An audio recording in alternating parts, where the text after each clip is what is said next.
اصل میں دیکھنا یہ ہے ہمیں کہ حکم کس کا ہے. جو اصل چیز دیکھنے کی وہ کیا ہے کہ حکم کس کا. ہمیں یہ دیکھنا چاہیے، یہ نہیں دیکھنا چاہیے کہ ہمیں کس بات کا حکم دیا جا رہا ہے. اگر اللہ کہے مشرق کی طرف رخ کر لو تو ہم مشرق کی طرف رخ کر لیں، اگر وہ کہے کہ مغرب کی طرف رخ کر لو تو ہم مغرب کی طرف رخ کر لیں. ٹھیک ہے، تو اصل میں دیکھنا یہ ہے کہ حکم اللہ کا ہے تو ماننا ہے، پھر چاہے حکم کچھ بھی ہو.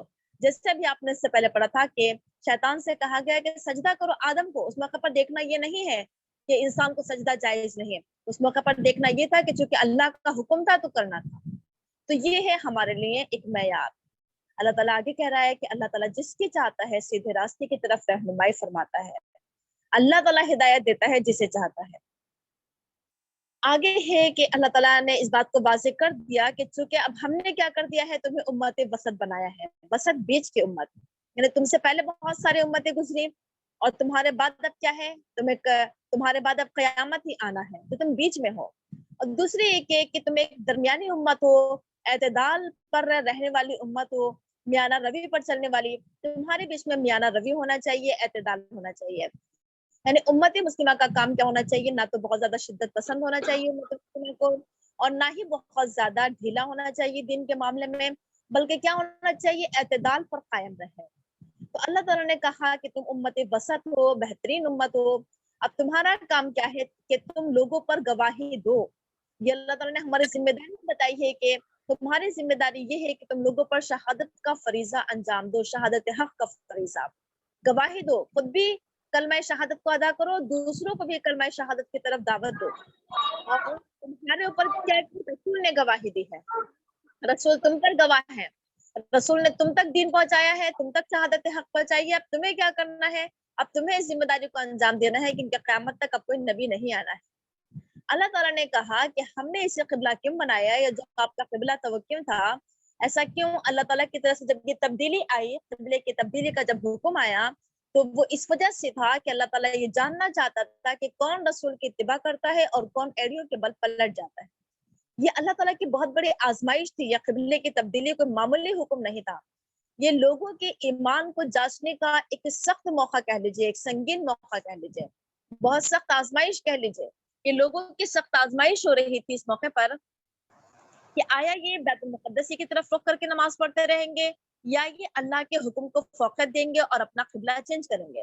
تو اللہ تعالیٰ دیکھنا ہی چاہتا تھا کہ کہیں ان کے دلوں میں بیت المقدس کی محبت اتنی تو نہیں بیٹھ گئی ہے کہ یہ اللہ کے حکم کو پس پشت ڈال دیں. تو یہ اللہ تعالیٰ کی طرف سے ایک سخت آزمائش تھی.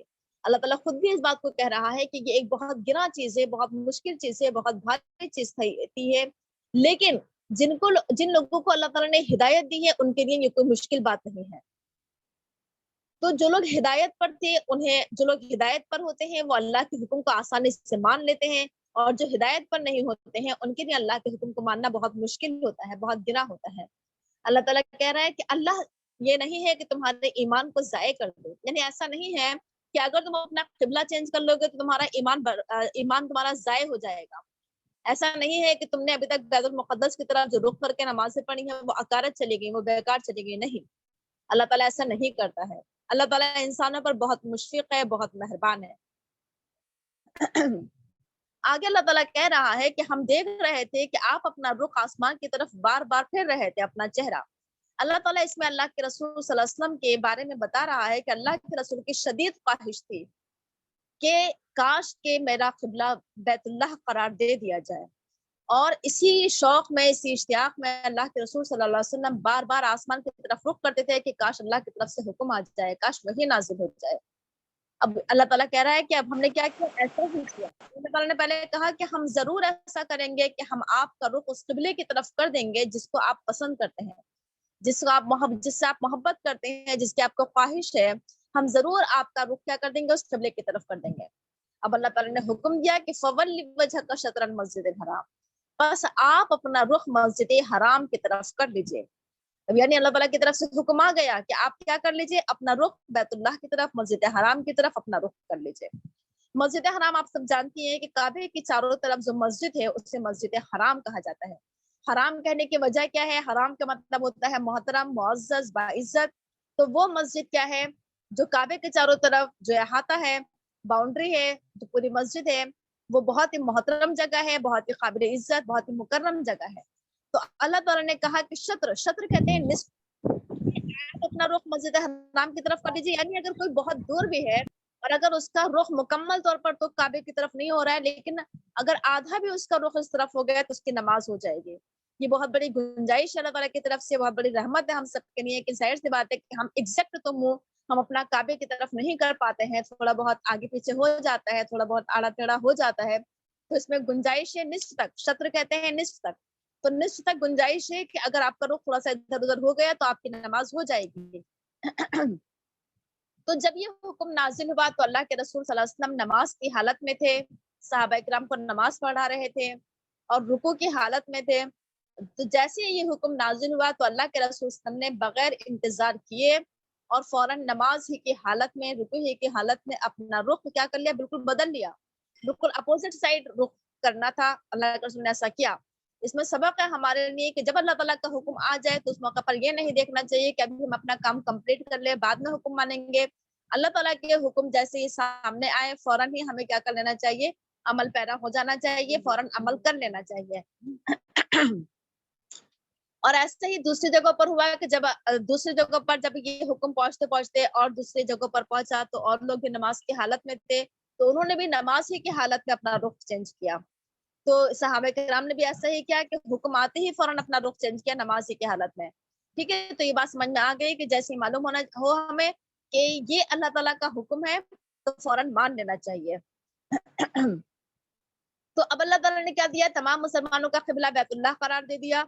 یہ اصل میں ایک اللہ تعالیٰ بتانا یہ بھی چاہتا ہے، اس میں ایک چیز یہ بھی ہے کہ تمام مسلمانوں کو متحد ہونا ہے، اجتماعیت ہونا چاہیے، ایسا نہ ہو کہ کسی کا رخ کسی طرف ہو، بلکہ آگے آ رہی ہے یہ بات کہ وَحَيْثُ مَا كُنتُمْ فَوَلُّوا وُجُوهَكُمْ شَطْرَهُ، تم سب جہاں بھی ہو تو تم اپنا رخ اسی کی طرف کر لو، یعنی تمام مسلمانوں کو بیک وقت کیا کرنا ہے، اپنا قبلہ ایک ہی سمت کو قرار دینا ہے، ایک ہی رخ کی طرف تمام مسلمانوں کو اپنا رخ کر کے نماز پڑھنا ہے، یعنی تمام مسلمانوں میں اجتماعیت ہونا چاہیے۔ یہ میسج نہ جائے لوگوں کے بیچ میں کہ انتشار پایا جاتا ہے، مسلمانوں میں افتراق پایا جاتا ہے، کوئی کسی طرف رخ کر کے نماز پڑھتا ہے تو کوئی کسی طرف، بلکہ تمام لوگوں کا رخ کیا ہونا چاہیے، ایک ہی طرف ہونا چاہیے۔ آگے ہے کہ جن لوگوں کو کتاب دی گئی یقیناً وہ جانتے ہیں کہ یہ حق ہے ان کے رب کی طرف سے، یعنی اہل کتاب کو معلوم تھا کہ قبلے کی تبدیلی، بیت اللہ کا کعبے کو قبلہ قرار دینا یہ حق ہے، یہ سچائی ہے، یہ ہونا تھا، ٹھیک ہے، کیونکہ یہ کیا ہے، حضرت ابراہیم علیہ السلام، حضرت اسماعیل علیہ السلام کا تعمیر کردہ ہے، تو قبلے کی تبدیلی کا حکم تو آنا تھا، ان کی کتابوں میں یہ بات لکھی ہوئی تھی، علامات میں موجود تھی یہ بات۔ اللہ تعالیٰ غافل نہیں ہے ان کے اعمال سے۔ اللہ تعالیٰ کہہ رہا ہے کہ اگر آپ اہل کتاب کے سامنے کتنی ہی نشانیاں پیش کر دیں، کتنی ہی معجزے پیش کر دیں، کتنی ہی تعبیلیں پیش کر دیں، لیکن یہ آپ کے قبلے کی اتباع نہیں کریں گے، یعنی یہ لوگ اللہ کے حکم سے زیادہ یہ چیزوں سے محبت کرتے ہیں، ان کو بیت المقدس سے محبت ہے، پھر آپ ان کے سامنے کتنی ہی آیتیں پیش کیوں نہ کر دیں، یہ ماننے والے نہیں ہیں، یہ بہت کٹر لوگ ہوتے ہیں، یہ بہت ضدی اور بہت ہی ہٹ دھرم لوگ ہوتے ہیں۔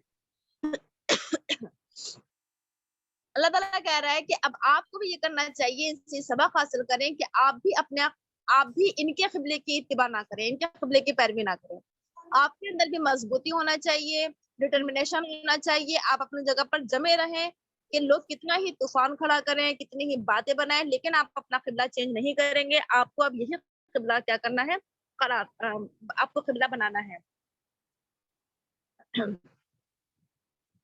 اور اللہ تعالیٰ کہہ رہا ہے کہ تم ان لوگوں میں سے بعض کے قبلے کی اتباع نہ کریں، کوئی کسی کے قبلے کی اتباع کرنے والا نہیں ہے، وہ اگر اپنے راستے پر چل رہے ہیں تو وہ چلتے رہیں، لیکن تم اپنے راستے پر چلتے رہو، تم اپنے قبلے پر قائم رکھو، اور اگر آپ لوگوں کی خواہشات کی اتباع کر بھی لیں جبکہ آپ کے پاس علم آ چکا ہے، قرآن کریم آ چکا ہے، اللہ کا حکم آ چکا ہے، تو اگر آپ ان کی خواہشات کے پیچھے چلیں گے تو پھر آپ ظالم ہو جائیں گے۔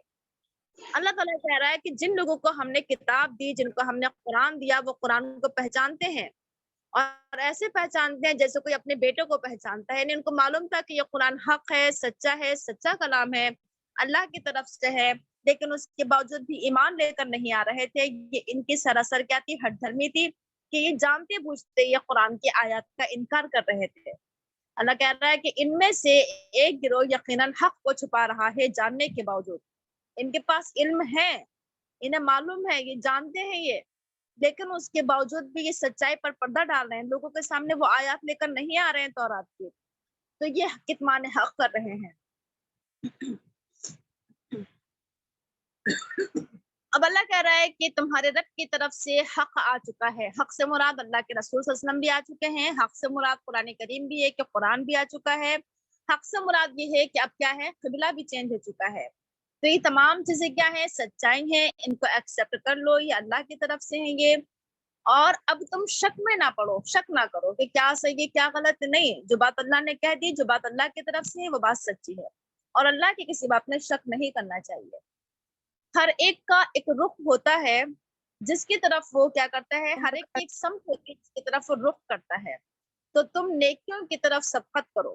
یعنی دیکھیے دنیا میں ہر ایک کا ایک گول ہے، ایک ٹارگیٹ ہے، ایک ایم ہے، اور ہر کسی کا ایک مقصد ہے زندگی کا، اور ہر کوئی اپنے اپنے مقصد کے پیچھے دوڑ رہا ہے، کوئی تعلیم کے پیچھے دوڑ رہا ہے، کوئی کاروبار کے پیچھے دوڑ رہا ہے، کوئی دولت کے پیچھے، ہر ایک کے اپنے اپنے کیریئر کے پیچھے کوئی دوڑ رہا ہے، کسی کو کسی چیز کا کریز ہوتا ہے، ہر کوئی کوشش کر رہا ہے۔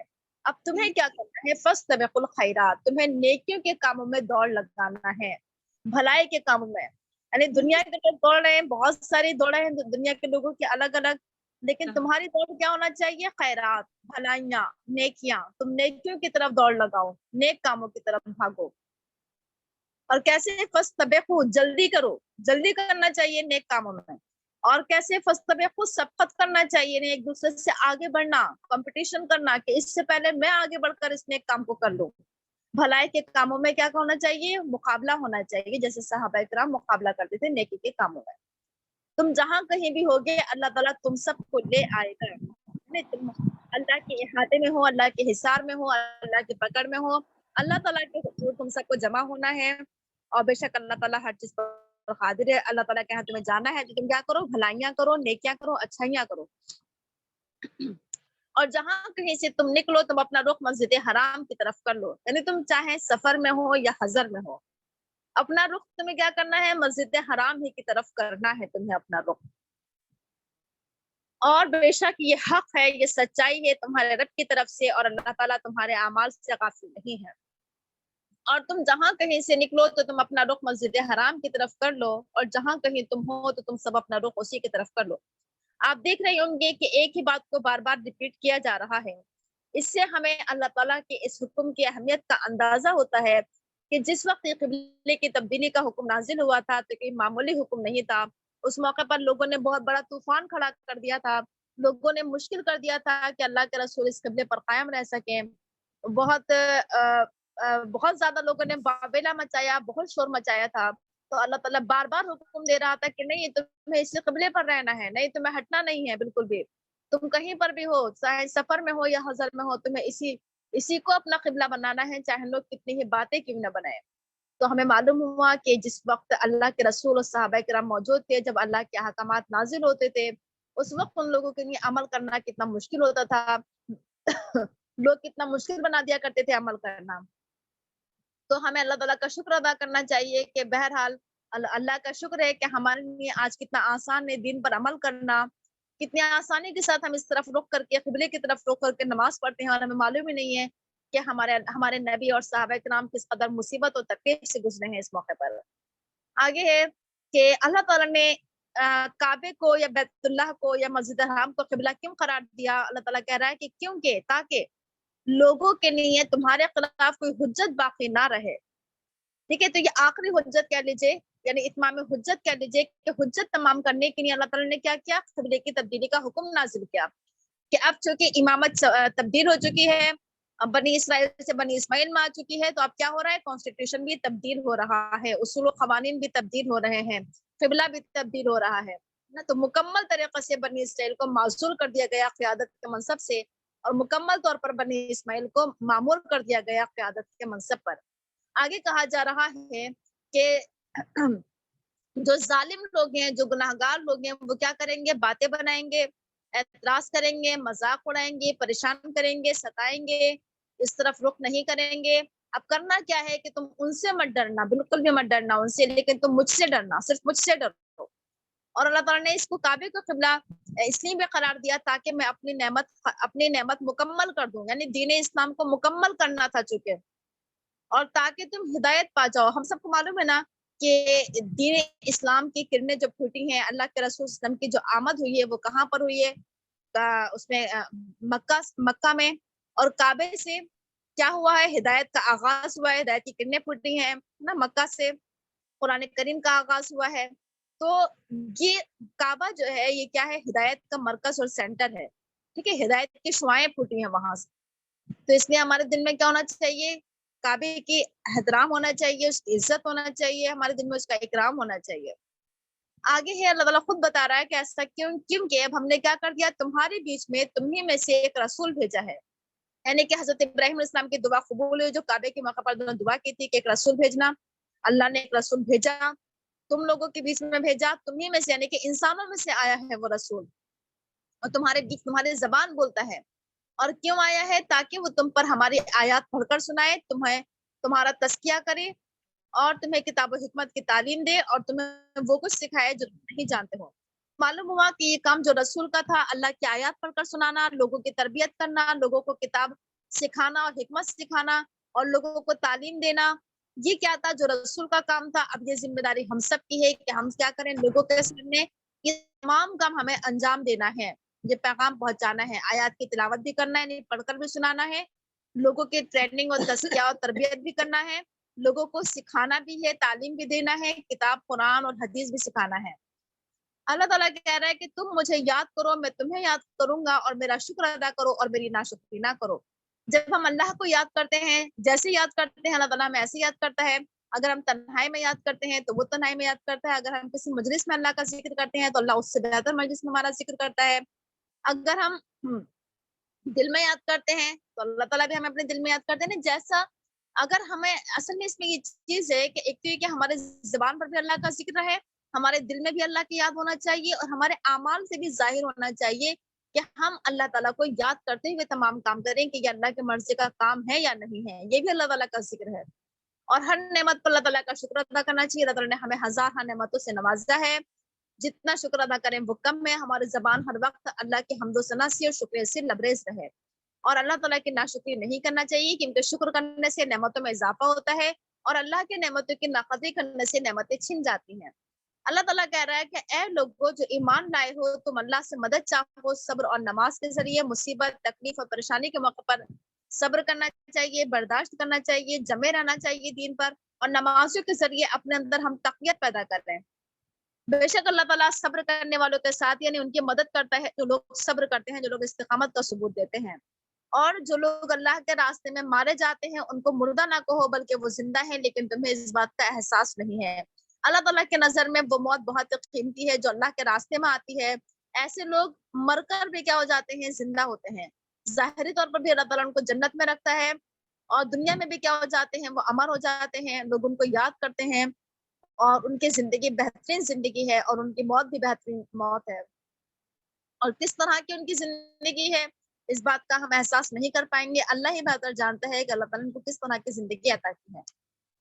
یہ دنیا جو ہے یہ آزمائش کی جگہ ہے، یہاں پر آزمائش ہونا یقینی ہے، اور کن کن چیزوں کے ذریعے آزمایا جائے گا؟ کبھی تو انسان کو خوف کے ذریعے آزمایا جائے گا، یعنی کسی چیز کے ڈر کے ذریعے، جیسے آج کل کیا ہے، ایک بیماری کا خوف، ایک وبا کا خوف چاروں طرف ہے نا، اس خوف سے ہمیں آزمایا جا رہا ہے۔ کیا ہم اس خوف کے حالات میں کیا ہم ایمان سے ہاتھ دھو بیٹھیں گے یا ایمان پر قائم رہیں گے؟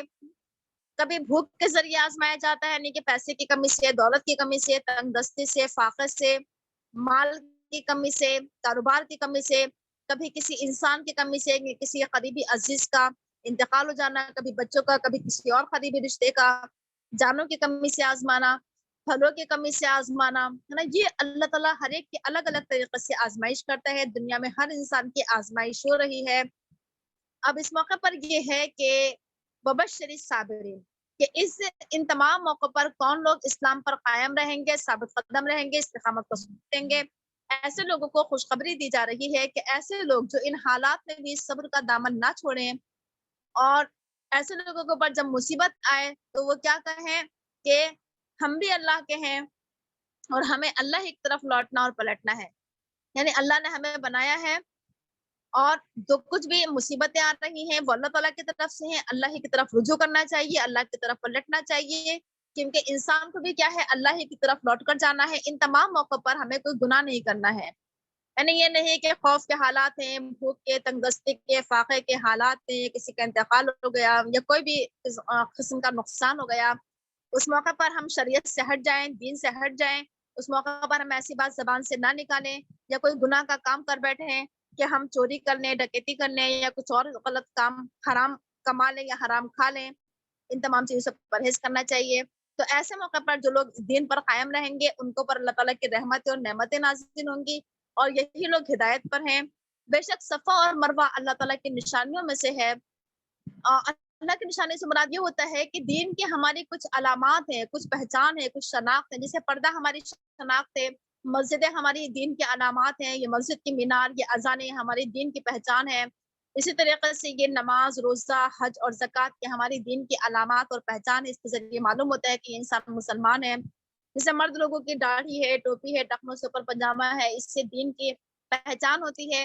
تو یہ تمام جو ہوتے ہیں شاعر ہوتے ہیں۔ شاعر کا مطلب یہ ہوتا ہے کہ ہمیں ان تمام چیزوں کی عزت کرنا چاہیے، احترام کرنا چاہیے، اکرام کرنا چاہیے۔ اسی طریقے سے صفا اور مروہ بھی کیا ہے؟ اللہ تعالیٰ کی عظیم نشانیاں ہیں، دین کی پہچان ہے۔ ایسا ہوا تھا کہ آگے جو یہ بات آ رہی ہے پہلے اسے دیکھ لیجئے۔ اللہ تعالیٰ کہہ رہا ہے کہ جو بیت اللہ کا حج کرے یا عمرہ کرے تو ان کے اوپر کوئی حرج نہیں کہ وہ ان کا طواف کرے۔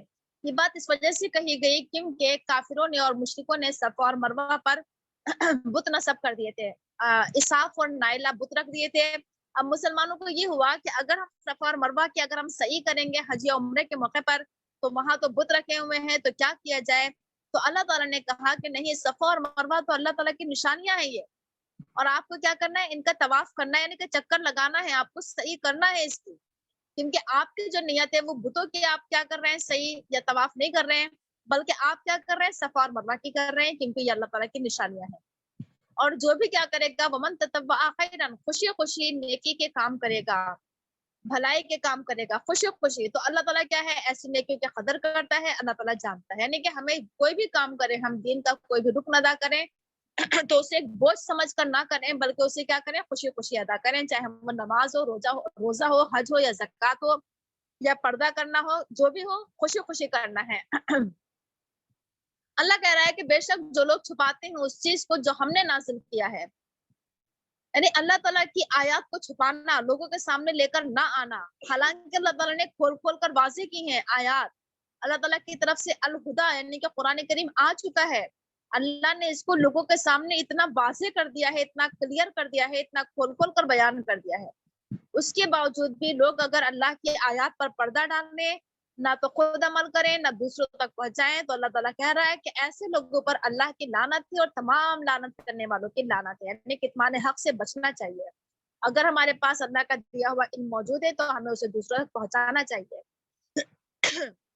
اللہ کی لعنت سے اور تمام لوگوں کی لعنت سے کون لوگ بچ سکتے ہیں؟ وہ لوگ جو اپنے اس عمل سے توبہ کر لیں، اللہ سے معافی مانگیں، اور صرف زبان سے ہی توبہ نہ کریں، اپنے اس عمل کی اصلاح کریں، اس کی تلافی کریں، یعنی کہ لوگوں تک اللہ کا پیغام پہنچائیں، دین پہنچائیں، وبینوا، اور کھول کھول کر بیان کریں لوگوں کے سامنے قرآن کریم کو اور دین کو واضح کریں، تو اللہ تعالیٰ ایسے لوگوں کی توبہ قبول کر لے گا۔ اللہ تعالیٰ بہت زیادہ توبہ قبول کرنے والا، رحم کرنے والا ہے۔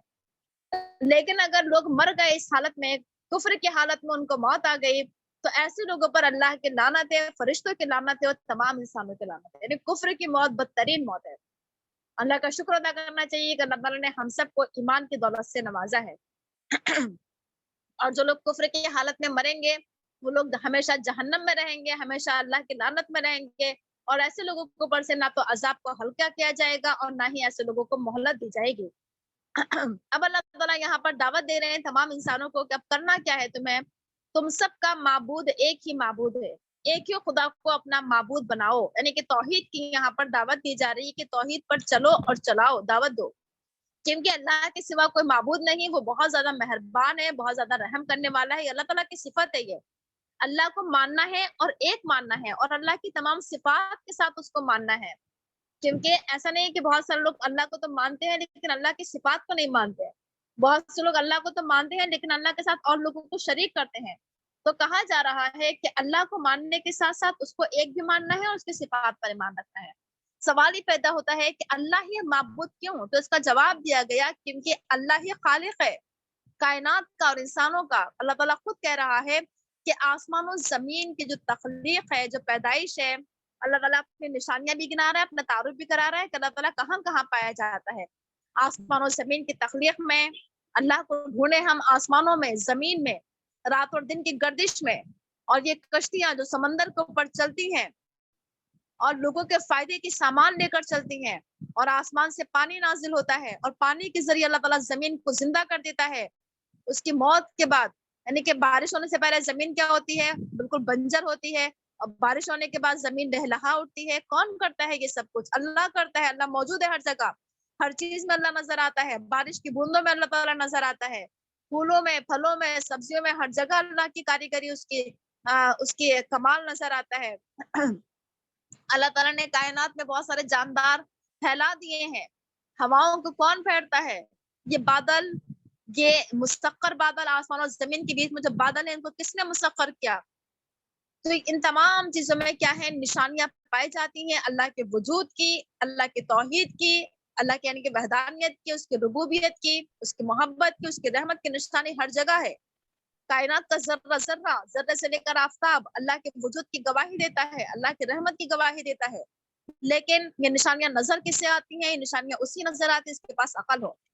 تو ضرورت اس بات کی ہے کہ اللہ تعالیٰ نے ہمیں جانوروں کے مقابلے میں انسان کو عقل اور شعور اور تمیز دیا ہے، تو ہمیں چاہیے کہ ہم اپنی عقل کا استعمال کریں، اپنی عقل کو دوڑائیں، دنیا پر غور و فکر کریں۔ جس طریقے سے اپنی عقل ہم کاروبار میں اور دولت میں بہت دوڑاتے ہیں، اس طریقے سے ہم کیا کریں؟ دین میں اپنی عقل لگائیں۔ لیکن لوگوں کا حال یہ ہے کہ لوگ اللہ کے مقابلے میں اللہ کے جو ساتھی ہیں، ہمسر ہیں، ساجی ہیں، یعنی کہ ان سے محبت کرتے ہیں۔ لوگوں نے اللہ کے ہمسر ٹھہرا لیے ہیں، حالانکہ اللہ کا کوئی ساتھی نہیں، کوئی ساجی نہیں، کوئی ہمسر نہیں، کوئی اس کے برابر نہیں، لیکن لوگوں نے اللہ کا شریک بنا لیا۔ اور اللہ کے جو شریک ہیں جن کو لوگوں نے ٹھہرایا ان سے محبت بھی کرتے ہیں وہ، اور ایسی محبت کرتے ہیں جسے اللہ سے محبت کرنا چاہیے۔ لیکن جو ایمان والے ہیں وہ اللہ سے شدید محبت کرتے ہیں۔ یعنی اگر ہمارے دل میں اللہ کی شدید محبت پائی جاتی ہے تو یقیناً ہم مومن ہیں۔ ہمیں اپنے ایمان کا جائزہ لینا چاہیے کہ کیا ہم اللہ سے شدید محبت کرتے ہیں یا ہمارے دلوں میں اور دوسری چیزوں کی محبتیں سمائی ہوئی ہیں۔ ضرورت اس بات کی ہے کہ ہم اپنے دلوں سے دنیا کی محبت، مال و دولت کی محبت، اپنی اولاد کے، اپنے گھر کی محبت کو دوسرا درجہ دیں، اور اللہ کی محبت کو ہمیں ٹاپ پر رکھنا ہوگا۔ اللہ تعالیٰ کہہ رہا ہے کہ جب ظالم عذاب کو دیکھیں گے تو عذاب کو دیکھ کر وہ پکار اٹھیں گے کہ تمام کی تمام طاقت اللہ کے ہاتھ میں ہے، اللہ کا عذاب بہت سخت ہے۔ اس موقع پر جا کر احساس ہوگا کہ اللہ کتنا طاقتور ہے، کتنا قوت والا ہے، کتنا سخت عذاب ہے اللہ تعالیٰ کا۔ اللہ تعالیٰ آخرت کا نقشہ کھینچ رہا ہے کہ آخرت میں یہ ہوگا کہ جن لوگوں نے کیا کی؟ انسانوں کی اتباع کی، انسانوں کے پیچھے چلے ہیں، تو اب وہاں پر کیا ہوگا؟ وہاں پر جا کر مشرکین سے شرکا جن کو ہم نے اللہ کا شریک ٹھہرایا وہ بیزاری کا اظہار کریں گے، وہ نفرت کا اظہار کریں گے، وہ اپنا دامن چھڑا لیں گے کہ ہم نہیں جانتے ہیں ان کو کہ انہوں نے ہمارے قبروں پر چڑھاوے چڑھائے، چادریں چڑھائیں، پھول چڑھائے، یا کچھ بھی ہمارے نام پر نظر و نیاز کیا، ہمیں کچھ نہیں معلوم، ہم تو مردہ تھے، ہمیں نہیں پتا۔ تو وہ کیا کر لیں گے؟ اجنبیت کا اظہار کریں گے۔ اس موقع پر مشرکین کو احساس ہوگا کہ ہم نے کیا کیا، ہم نے ان کے اوپر سب کچھ نچھاور کر دیا، ان کو تو معلوم ہی نہیں ہے، تو ہمیں جانتی بھی نہیں ہے۔ اس موقع پر انہیں اپنے غلطی کا احساس ہوگا، اور لیکن ہوگا کیا؟ اس وقت عذاب سامنے ہوگا، توبہ کے دروازے بند ہو چکے ہوں گے، اس وقت کا رونا، گڑگڑانا، شرمندگی، ندامت کچھ کام نہیں آئے گی، سارے اسباب کٹ جائیں گے، کوئی کسی کے کام نہیں آئے گا، نہ رشتے کام آئیں گے، نہ دوستی کام آئے گی، نہ کسی کی سفارش کام آئے گی۔ اور دنیا میں ہم نے سوچا تھا کہ یہ ہمارے سفارش کریں گے، یہ ہمارا ساتھ دیں گے، یہ ہمیں جنت میں لے کر جائیں گے، ہمیں بخشوائیں گے، سارے اسباب وہاں پر جا کر کٹ جائیں گے۔ اس موقع پر جا کر وہ لوگ جنہوں نے شرک کیا، جنہوں نے انسانوں کی اتباع کی، وہاں پر جا کر جب وہ دیکھیں گے کہ یہ تو ہم سے اپنا دامن چھڑا رہے ہیں، پلہ جھاڑ رہے ہیں، اس موقع پر وہ کہیں گے کہ کاش ہمیں ایک مرتبہ دنیا میں بھیج دیا جائے، ہم بھی دنیا میں جا کر ان سے ایسی ہی نفرت کا اظہار کریں گے، ایسی ہی اجنبیت و بیزاری کا اظہار کریں گے جیسے یہ ہم سے کر رہے ہیں۔ اللہ تعالیٰ اس طرح لوگوں کے اعمال کو حسرت بنا کر پیش کرے گا، اور یہ سب جہنم سے نہیں نکل پائیں گے۔ اے انسانوں، جو کچھ بھی زمین میں ہے اس میں سے حلال چیزیں کھاؤ اور اس میں سے پاک چیزیں کھاؤ، یعنی کہ کھانا پینا منع نہیں ہے دین میں کہ کھاؤ اور پیو، اللہ تعالیٰ یہ نہیں کہتا ہے کہ تم دنیا سے کٹ جاؤ، ایک کونے میں بیٹھ کر صرف عبادت کرو، نہیں، کھاؤ اور پیو، اللہ تعالیٰ نے کھانے پینے کی چیزیں دی ہیں، اللہ کی نعمتوں کا استعمال کرو، لیکن شرط یہ ہے کہ وہ چیز حلال ہونا چاہیے، حلال ذریعے سے کماؤ، وہ چیز بھی حلال ہو، کاروبار بھی حلال ہو، اور وہ چیز کیا ہو، طیب ہو، صاف ستھری ہو، پاک ہو، دھلی ہوئی ہو، اور دوسری بات یہ کہ وہ کیا ہو، صحت کو فائدہ پہنچانے والی چیز ہو، اور شیطان کے نقش قدم کی اتباع نہ کرو، شیطان کے پیچھے نہ چلو، یعنی شیطان بہت ساری چیزوں کو حکم دے گا کہ یہ کر لو اور یہ کھا لو، تو کیا ہے، شیطان کی بات نہیں ماننا ہے، بے شک وہ تمہارا کھلا دشمن ہے، پہلے سے ہم بتا دیا گیا ہے، اور کیوں، کیونکہ شیطان گناہ کا حکم دیتا ہے، برے کاموں کا حکم دیتا ہے، گندی اور فحش باتوں کا حکم دیتا ہے، اور وہ ہمیں شرک کا حکم دیتا ہے، بدعت کا حکم دیتا ہے، کہتا ہے کہ اللہ کے اوپر وہ باتیں کہو جو تم نہیں جانتے ہو، دین میں نئی نئی باتیں اختیار کرنا۔ اللہ تعالیٰ کہہ رہا ہے کہ اور جب ان سے کہا جاتا ہے کہ اتباع کرو اس چیز کی جو اللہ نے نازل کیا ہے، تو وہ کہتے ہیں کہ نہیں، ہم تو اس کے پیچھے چلیں گے جس پر ہم نے اپنے باپ دادا کو پایا ہے۔ یہ بات بہت پہلے سے چلی آ رہی ہے، اور یہ بات آج بھی کرتی ہے کہ جب بھی لوگوں کو کہا جاتا ہے کہ قرآن کی پیروی کرو، قرآن کے پیچھے آؤ، قرآن پر چلو، لوگ کہتے ہیں کہ نہیں، ہم تو وہی کریں گے جو ہمارے گھر میں بہت پہلے سے ہوتا چلا آ رہا ہے، ہمارے باپ دادا کرتے چلے آ رہے ہیں، ہم تو وہی کریں گے۔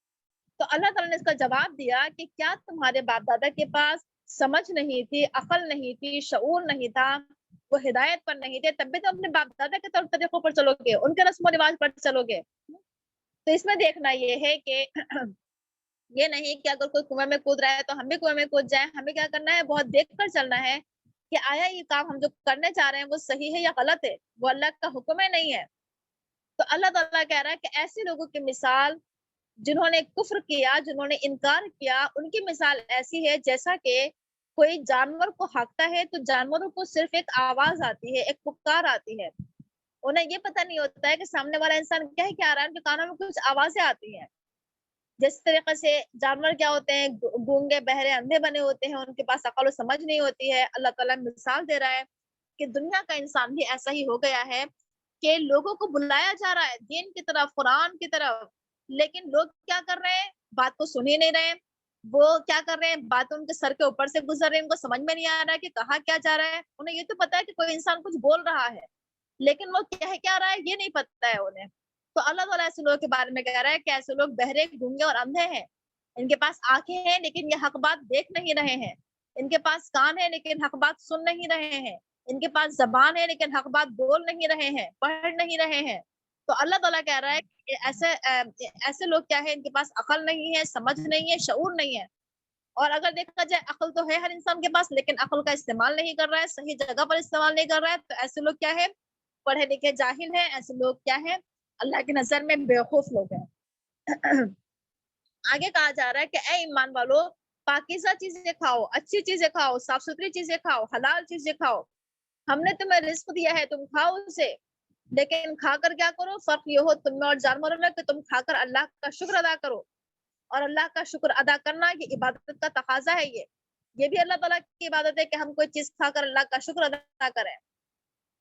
اب اللہ تعالیٰ نے یہاں پر ان تمام چیزوں کی لسٹ بتا دی ہے کہ جو چیزیں حرام ہیں، باقی سب کچھ حلال ہے، اور وہ حرام کیا ہے، اللہ نے تمہارے اوپر حرام کر دیا ہے مردار، مری ہوئی چیزیں تمہارے اوپر حرام ہے، اور بہتا ہوا خون حرام ہے، خنزیر کا گوشت حرام ہے، اور وہ جس پر غیر اللہ کا نام لیا گیا ہو وہ حرام ہے، یعنی یہ تمام چیزیں کیا ہیں، حرام ہے، اس کے علاوہ باقی سب کچھ کیا ہے، حلال ہے۔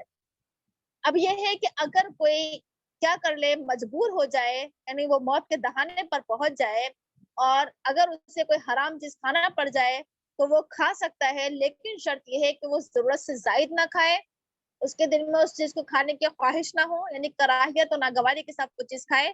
کبھی ایسا ہوتا ہے کسی بیماری کے موقع پر کوئی چیز ایسی کھانا پڑ جاتی ہے، اس میں کیا ہوتی ہے، حرام کی آمیزش ہوتی ہے، ملاوٹ ہوتی ہے، یا کسی انسان کسی ایسی جگہ پر جہاں پر حرام چیز کے علاوہ کوئی حلال چیز ہے ہی نہیں، تو ایسے موقع پر اپنے جان بچانے کے لیے کھا سکتا ہے۔ اس سے معلوم ہوا کہ انسانی جان کی بہت زیادہ اہمیت ہے، انسانی جان کو زندہ رکھنا چاہیے، چاہے اس کے لیے حرام ہی کیوں نہ کھانا پڑ جائے۔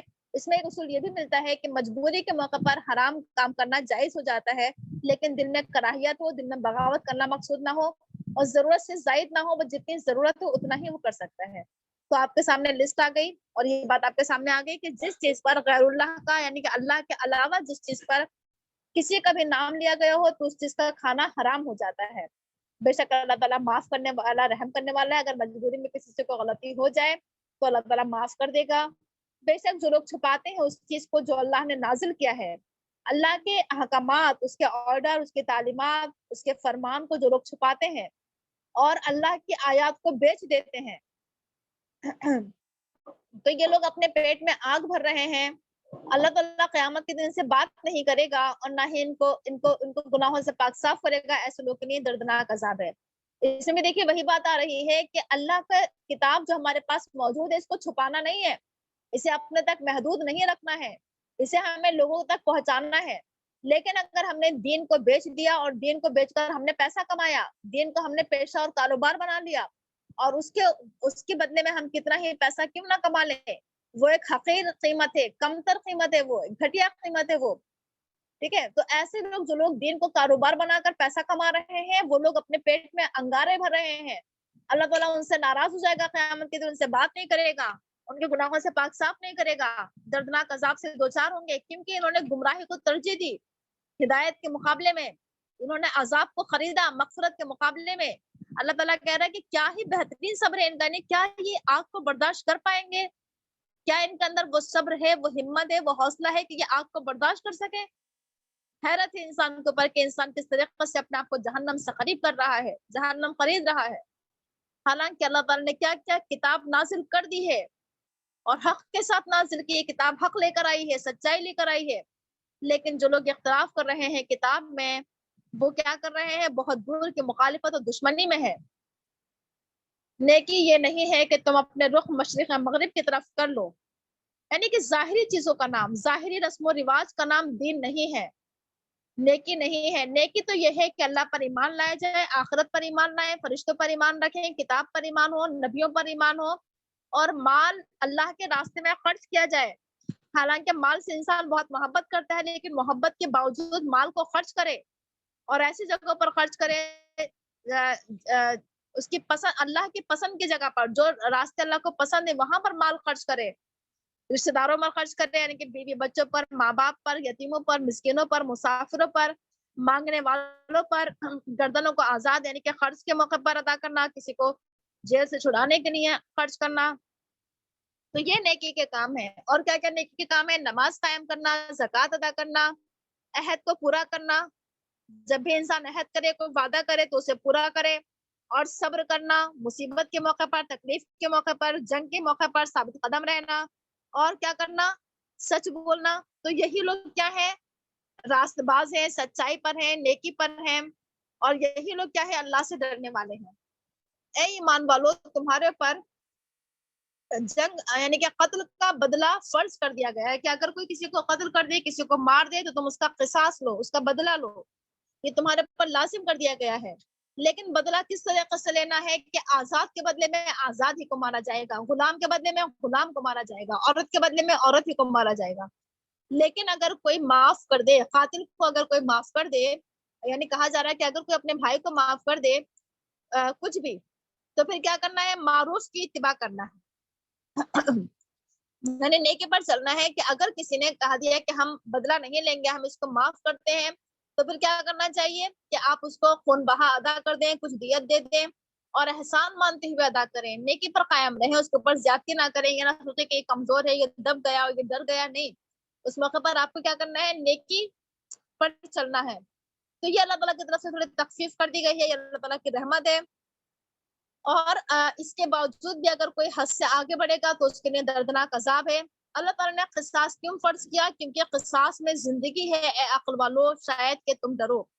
یعنی اگر ایسا ہو کہ پہلے ایسا ہوتا تھا کہ اگر کوئی کسی کو مار دے تو لوگ غصے میں آ کر سامنے والے انسان سے جب بدلہ لیتے تھے، پھر وہ اس سے بدلہ لیتا تھا، وہ اس سے اس طریقے سے لڑائی جاری رہتی تھی، ختم ہوتی تھی.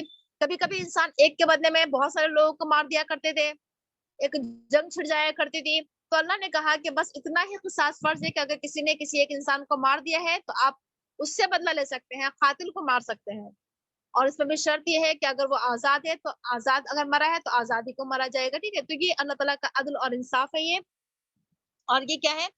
برابری ہے. یہ آگے ہے کہ آگے کہا جا رہا ہے کہ اگر تم میں سے کسی کی موت کا وقت قریب آ جائے اور اگر وہ اپنا مال چھوڑ رہا ہے تو پھر اس کے اوپر وصیت فرض ہے. یعنی پہلے جب تک وراثت کے احکامات نازل نہیں ہوئے تھے تو اس وقت یہ کہا گیا تھا کہ مرتے وقت وصیت کرو والدین کے لیے، رشتہ داروں کے لیے معروف کے مطابق، اور یہ حق ہے متقین کے اوپر. اور اگر کوئی وصیت میں تبدیلی کر لے وصیت کو سننے کے بعد تو پھر اس کا گناہ اس پر ہوگا جو وصیت کو بدلے گا. بے شک اللہ تعالیٰ سننے والا جاننے والا ہے. اور اگر کسی کو یہ ڈر ہو کہ وصیت کرنے والے نے زیادتی کی ہے یا گناہ کیا ہے تو پھر وہ اپنے درمیان اصلاح کر لے تو اس پر کوئی حرج نہیں. بے شک اللہ تعالیٰ معاف کرنے والا ہے، رحم کرنے والا ہے.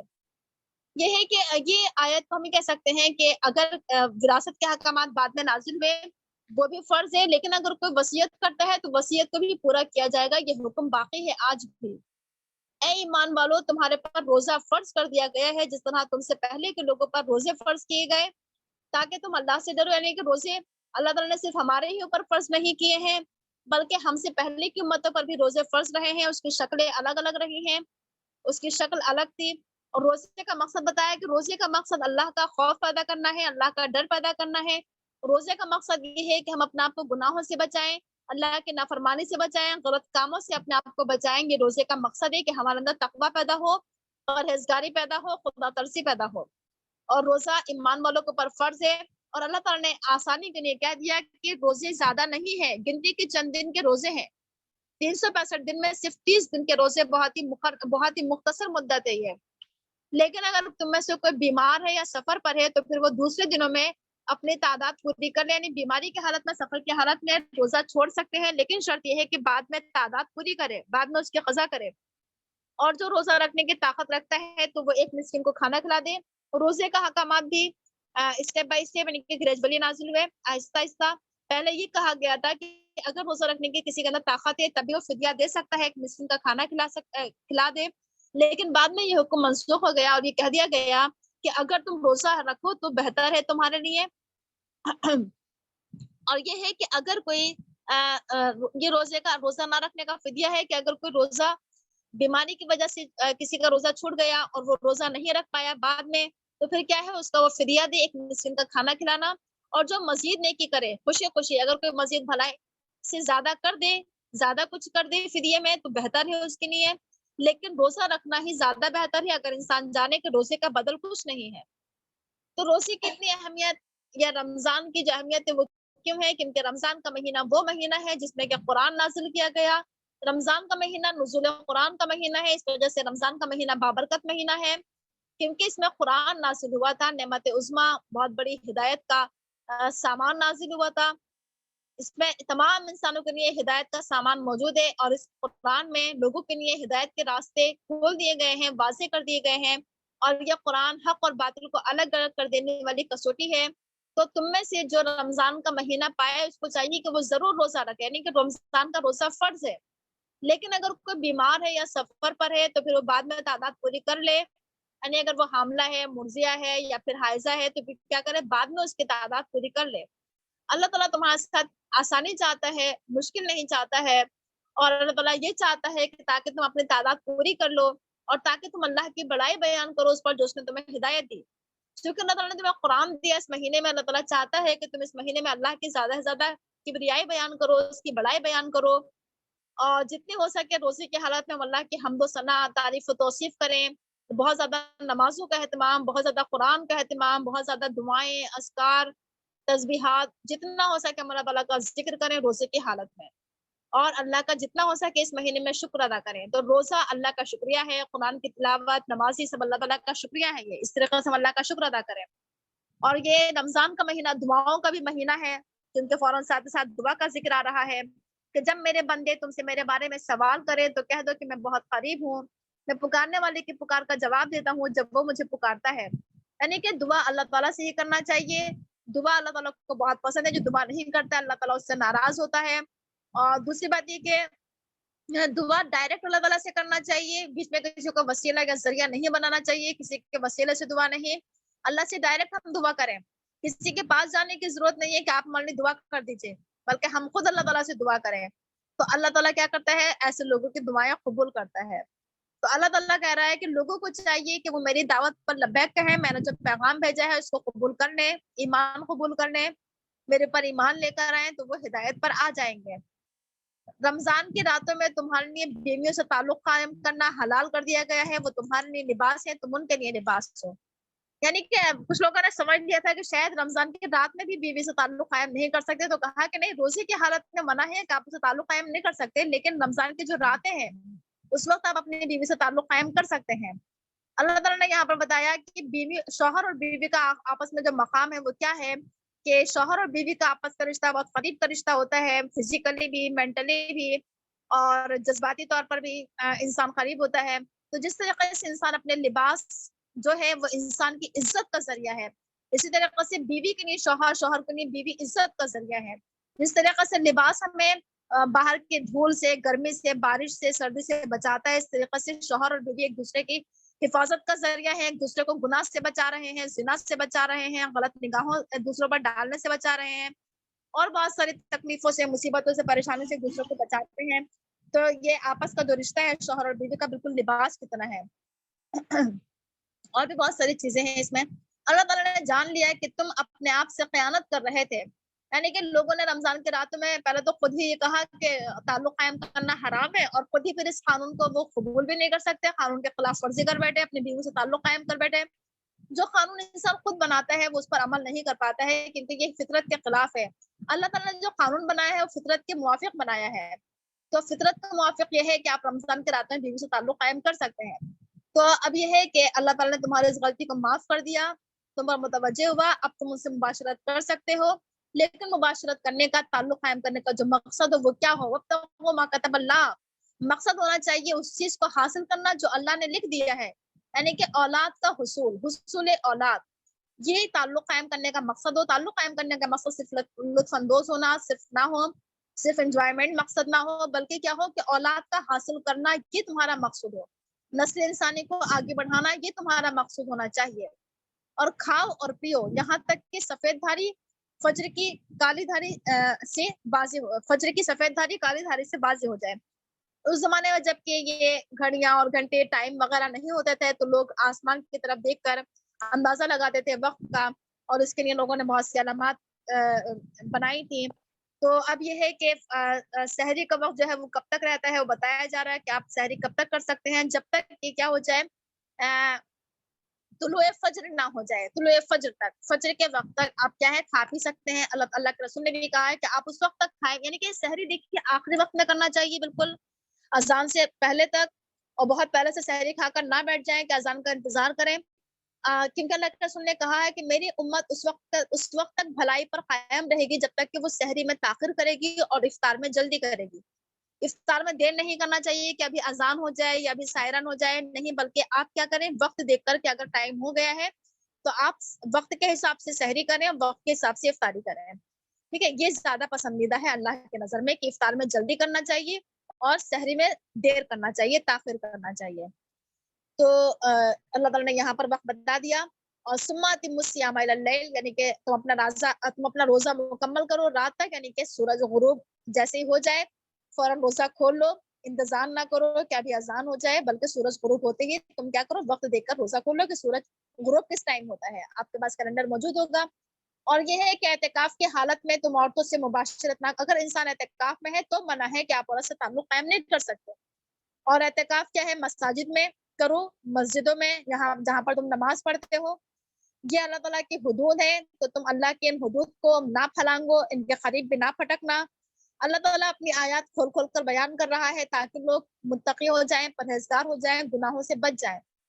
اور تم اپنا مال اپنے درمیان باطل طریقے سے، غلط طریقے سے، حرام طریقے سے نہ کھاؤ، اور تم انہیں حکام کے سامنے پیش نہ کرو تاکہ تم اس کے ذریعے لوگوں کے تاکہ تم کھا لو، تم میں سے ایک گروہ کھا لے لوگوں کا مال باطل طریقے سے، غلط طریقے سے، حالانکہ تم جانتے ہو، یعنی کہ جان بوجھ کر حرام مال کھانا یا کمانا یا کسی غلط طریقے سے حاصل کرنا جائز نہیں ہے۔ لوگ تم سے چاند کے متعلق سوال کرتے ہیں، چاند کے گھٹنے اور بڑھنے کے تعلق سے، تو لوگ، اللہ تعالیٰ نے بتایا کہ چاند کا گھٹنا اور بڑھنا یہ کوئی ایسا نہیں ہے کہ کوئی غیر ضروری عمل ہے، اس کا بھی ایک مقصد ہے، اور وہ کیا ہے کہ چاند کے ذریعے لوگ وقت معلوم کرتے ہیں، تاریخ معلوم کرتے ہیں، مہینے معلوم کرتے ہیں، یہ چاند لوگوں کے وقت بتانے کا ذریعہ ہے۔ اس کے ذریعے چاند کے ذریعے ظاہر سی بات ہے ہم چاند کے ذریعے بہت سے کام کرتے ہیں, رمضان کے روزے رکھنا ہے نا, اور افطار کرنا اور عید کرنا اور بہت سارے ہمارے کام ہے نا, حج کے ارکان بہت سارے چاند کے ذریعے. تو یہ چاند اور سورج جو اللہ تعالیٰ نے بنایا ہے, اس کے ذریعے انسانوں نے کیلنڈر بنایا, اس کے ذریعے انسانوں نے گھڑیاں بنائی, وقت بنائے. آگے یہ ہے کہ نیکی یہ نہیں ہے کہ تم گھروں میں ان کے پیچھے سے آؤ, نیکی یہ ہے اس شخص کی نیکی ہے جو اللہ سے ڈرے. پہلے زمانے میں لوگوں کے اندر بہت سارے خرافات پائی جاتی تھی کہ لوگ جب حج کر کے آتے تھے تو گھر کے دروازے سے داخل نہیں ہوتے تھے بلکہ گھر کے پیچھے سے داخل ہوتے تھے. یہ اپنی بنائی ہوئی ان کی خود ساختہ ایک چیز تھی. تو اللہ تعالیٰ نے کہا ہے کہ ظاہری جو رسم و رواج ہیں وہ دین نہیں ہوتے ہیں, وہ نیکی نہیں ہوتے ہیں. آج بھی ہمارے بیچ میں بہت ساری ظاہری چیزیں کیا بن گئی ہیں, رسم و رواج کو ہم نے دین سمجھ لیا ہے. اصل میں نیکی ہے کیا؟ نیکی نام ہے اللہ سے ڈرنے کا, تقویٰ کا, پرہیزگاری کا. کہا جا رہا ہے کہ تم گھروں میں آؤ ان کے دروازوں سے اور اللہ سے ڈرو تاکہ تم کامیاب ہو جاؤ. اصل چیز ہے اللہ کا ڈر, تقویٰ, پرہیزگاری کامیابی کے لیے. اور کہا جا رہا ہے کہ اللہ کے راستے میں جنگ کرو ان لوگوں سے جو تم سے جنگ کریں, اور تم حد سے آگے نہ بڑھو, بے شک اللہ حد سے آگے بڑھنے والوں کو پسند نہیں کرتے. لوگ باتیں بناتے ہیں کہ اسلام کیا ہے, آتنکواد کا حکم دیتا ہے, دہشت گردی کا. تو کہا جا رہا ہے کہ نہیں, جب اگر لوگ تم سے جنگ کریں تو جنگ کرو, یعنی اجازت دے دی ہے. اب تک تو یہ تھا کہ آپ کیا کریں, جنگ نہ, ابھی تک جنگ کا حکم نہیں آیا تھا اللہ تعالیٰ کی طرف سے. لیکن اب کہہ دیا گیا کہ اگر کوئی تم سے جنگ کرے تو تم اس سے جنگ کرو, لیکن شرط یہ ہے کہ حد سے آگے مت بڑھنا. اللہ تعالیٰ حد سے آگے بڑھنے والوں کو پسند نہیں کرتا, زیادتی مت کرنا. اور تم ان کو مارو جہاں کہیں تم ان کو پاؤ, اور ان کو نکال دو وہاں سے جہاں سے انہوں نے تمہیں نکالا, یعنی مکہ سے انہوں نے تمہیں نکال دیا, تم ان کو نکالو.